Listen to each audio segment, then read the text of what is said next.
Hello, welcome to another Growing Up Crazy, where it's just you and me and the cicadas. Yes, the endless cacophony of cicadas. It is not something running in the background. That is actually cicadas and the occasional osprey just chirping away in the background, as well as the jet going overhead. I guess no matter how far away you get, you can never really get away from society, right? There's always machines, right, just blasting by. So I want to talk today, just real quick. I'm trying to make this one a short one because there's a statement that everything that we've been talking about so far has been like almost delusional. Like, almost like you have to like think your way into a happy place or, willfully ignore the reality of the bad that's going on. And I want to reinforce that that's actually just not so. That's not true. It's true in the sense to where we live in a predatory world, in a predatory universe, and everything that comes along with that. But when it comes to the actual physicality of it, our bodies are very well designed to handle pain. We're almost purpose-built for trauma. We don't have to worry about that angle. Even if, let's say, God forbid, you fell over the side of a canoe and get eaten by an alligator, it's going to fucking hurt. It's going to be over quick. And your body actually has, anybody that's actually been through massive trauma knows that you go immediately into shock. And a lot of times, if you sustain like a serious blow, you go numb for a period of time. Now, it'll hurt like a son of a bitch if you live through it, and a lot of people wrestle with that, like ongoing trauma, ongoing pain, ongoing disability. And that's always just a story in itself. That's just part of healing and recovering from that is always a personal battle. It's just one of the lessons that life gives to some people. And where I want to get to with that is we have to speak in subtext for a minute. And I just want to say that a lot of the odds that we get with Earth, so a big part of our pain and suffering is that we're at odds with it. We're at odds with everything that's going on.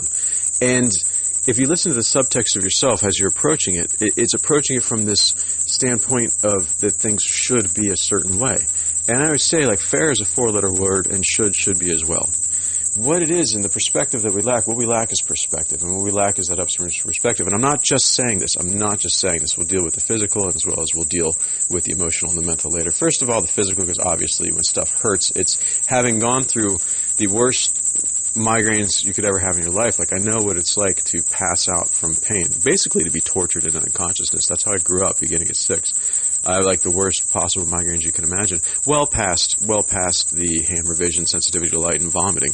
My migraines begin with sensitivity to light and vomiting. They eventually move into just blinding pain, and then hallucination. I begin hallucinating from the pain, and eventually, at some point, you exist in just a timeless, never-ending sea of misery that's just inescapable. And sooner or later, the mind just gives up and blacks out. The weirdest sensation is when you wake up on the receiving end of things, because your body's used up every single bit of endorphin that it has, and you're literally like just, it's impossible to describe unless you've been there, and I won't even give it a chance. So I'm not speaking from just sheer ignorance here at this point. I was born paralyzed. I started getting these migraines at 6, and at the time there was no medication for them. You just sort of went through it, and so been tortured into unconsciousness on a regular basis. So I know what you're talking about, and I'm not speaking from just some airy-fairy viewpoint. But what I am saying is that there is a perspective that can be occupied that makes it all worth it. And I give this analogy, like that if we had the winning lottery number, if you were holding what you knew to be the winning lottery number in your hand in this moment, if you knew that you had this very special, very unique opportunity that's going to change your life and change the world in the way you see it, it wouldn't matter if your power got shut off. Any physicality, any discomfort that you'd experience would be minimized. Now, it wouldn't disappear. Of course, you're going to have to spend a couple hot and sweaty nights, but it doesn't matter because you know that at the end of it, you're going to be flying high and sitting pretty. Our souls feel the same way about this life. That is how our souls see this world. And because our souls are a part of it here too, all these things that I'm talking about with the upstream and the downstream, we're actively doing it right now. There's nothing to be achieved. There's no doing. Like the saying goes, you can't think your way into proper being, but you can be your way into proper thinking. And that's very, very true. That's really at the essence of it. And that is reality. I'm not ignoring reality. I am looking into reality. What's not reality is telling yourself that just when you get that specific whatever, then you'll be okay. That's not reality. And I've traveled enough. People that believe that have just never really traveled, because if you travel from place to place, especially into different countries, you'll see that there's this mechanism in place where when you do enter into, I guess, the gestalt, the collective unconscious, the world of commercials and consumerism and politics and society is right there, ready to first tell you what you're doing wrong, and then tell you what you can do to make it better or fix yourself. And that doing that you have to do, of course, always comes with a price tag. That's what runs our system. Our system runs on lack and insecurity and fear and scarcity. That's the way they designed it. That's the way it's been built from the money on up, outward. That's why I do delve into politics, because in our society, you have to look at the systems that are created. And if you look at the system, our system is literally built on scarcity. It's manufactured at its core with money, the things that we use to trade for commodities. So the scarcity is baked into the system, beginning with the money. And that's why when we go into these places, if you travel, all of the mental and emotional, you go to a different spot, and you can see people chasing things that don't interest you at all. But they are 100% convinced that thing will solve all of their problems. And you look at it, and you're like, well, that's kind of silly. And if you have zero introspection, you just consider it culture shock, and you go back to your world, and you're like, oh, you'll never believe what they think is important over there. Ha, ha, ha. And like I said, if you have zero introspection, you never once turn around and look at yourself and be like, yeah, but is that Hemi truck really going to make me happy? Or is that new blouse, or is that makeup, or is that car, or is that... And fill in the blank, because it doesn't matter where you go, as long as you're within society. It's always going to tell you first what you're doing wrong, and second what you can buy to make it better, or do, or be. And this goes from the ground all the way up.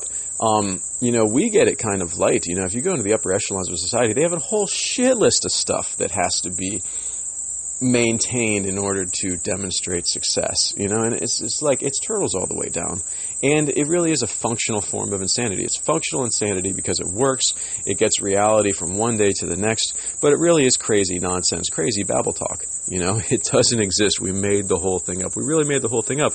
And that's why I say it's all about perception. I'm not talking about being airy-fairy. I'm talking about it's really about perception, because when you see the world for what it is, it shrinks it. It shrinks it out of your field of view. You can step back and you look and you're like, wow, what a load of shit. It's really, you still participate in it, but you participated in it more as a game, like more as how your upstream consciousness decided to come here and participate in it with. And you get a little bit of that perspective. And your mind has to be convinced with this, with perception. You're upstream with beings, with being in creation, with action. So your upstream is very much a doing, very much an in-the-moment action. Your downstream is very much a thinking. So your upstream has to manifest these things through being. And we're actively doing it right now. And that's why I say this is reality. It's because we're actively doing this process right now. Its only question is what you're manifesting. The only question is what you're manifesting. And you're manifesting all of it right now. You are. You have an upstream side right now. It's not like through a certain series of meditation you suddenly turn on your upstream. Your upstream is right there working right now. It's actively manifesting reality. It's actively creating from the infinite possibility and putting it into the downstream, which is the things that we're looking at and try to shuffle around to make it a more pleasing shape, to make us either more comfortable or whatever, fill in the blank. And our downstream has been hijacked by society, and we've never learned to use our upstream. And that's the condition that we find ourselves in.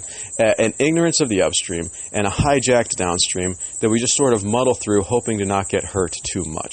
And so that's what I'm saying. It's like really what it does begin with. It begins with acting out a different being, and recognizing and changing your perspective to recognize the downstream for what it is. Just downstream. Take some of the pressure off of it, because it's got us in it. It's got us locked in. It has us running from one thing to the next, to the next, to the next, to the next, either being distracted by outside forces or actively distracting ourselves with social media, movies, and politics and whatever. And I throw politics in there too, because 99% of the people that I talk to about politics have absolutely no interest in fixing anything. Like, they think they do. But really, they're just there to get their bitch on. They're there to get their private bitch on, complain about what they see as being wrong, what they would say to do to fix it. But it's really just a revamping of that societal structure. This is what's wrong. This is what we need to do to fix it, But never actively engaging in the moment. Never actively engaging your upstream or engaging your downstream. Really just getting your hate on. So it all begins with a change of... Well, it actually begins with a change of being, because we have these upstreams and we have these downstreams. Engaging your upstream, yes, through meditation and prayer. My morning routine, like just this morning, and again, I'll start making videos to really demonstrate this. My morning routine is I go into meditation, and my first thing I do when I meditate is say thank you. And I listen to these cicadas. That's why I love these things so much. It's because I settle into what's actually now. And what is actually going on right now is an absolutely perfect moment. It's perfect. The being that exists right now in this moment is absolutely perfect. And I allow for that perfect moment, that perfect being to enter me. And I turn to the upstream, I say thank you, and I allow for that perfection. Not saying that I'm perfect. I'm saying that there is a perfection that exists outside of time that we can allow into ourselves. And that ties us into it. And the little piece of us that is shared with that infinite perfection is ready and waiting to exist with us, to exist with us, and to help us with both our upstream and our downstream process. And that's what I do is you get the upstream aligned first. And then you turn downstream, not from a place of lacking, of what's not there, but you look at it now from the perspective of infinite possibility, and you decide what you want to put there, what you want to move towards, what you want to start to see happening. And you maintain that space, not of lack, not of focusing on what's not there, but focusing on what exists in infinite possibility. And by maintaining that focus and that state of being, allowing for it to come into your downstream. And then having a clear perspective in the downstream to recognize it for what it is. So if you still have a downstream perspective that it's like, ooh, I need that Hemi because it'll make me happy. No. You need to be happy in the place of infinite possibility with a God and a universe that loves you and loves all of creation. And get out there and get engaged in it in a fun and dynamic way, knowing full well that we are mortal, knowing that it will all be over and it could actually end in tragedy and pain. But we take it all together. And that upstream perspective makes it all worth it. That's the $1 million lottery ticket that makes all of this worth doing, and not just some prison sentence that we have to get through. Like a lot of people approach life as just this ongoing prison sentence, and it's not. It's absolutely not. And it's okay, though, if you do feel like that, because when you die, you'll figure it out, and you'll, get another turn on the wheel, whatever. So that's what I mean. I'm not just sitting here blowing smoke. It really is a question of acknowledging reality. It's actually a question of letting go of the falsehoods we've been taught and accepting the reality as exists. And the reality as it exists is perfection in the upstream and infinite possibility leading into the downstream. And we're doing it right now. We're already doing it. It's only a question of what we're doing. And the rain begins. To me, the rain's a good sign. So the rain begins with that. So on that note, I'll go ahead and leave it. And just think on that. This process is taking place already. The question is just simply, what are we doing with it? We can't escape it. It's how we're built. It's already going on. You are actively creating right now, in this right now moment. And you're actively viewing the downstream to see what you have created. The only question is, what are you going to create today? All right, ciao. Growing up crazy. Thanks again. Thank you much.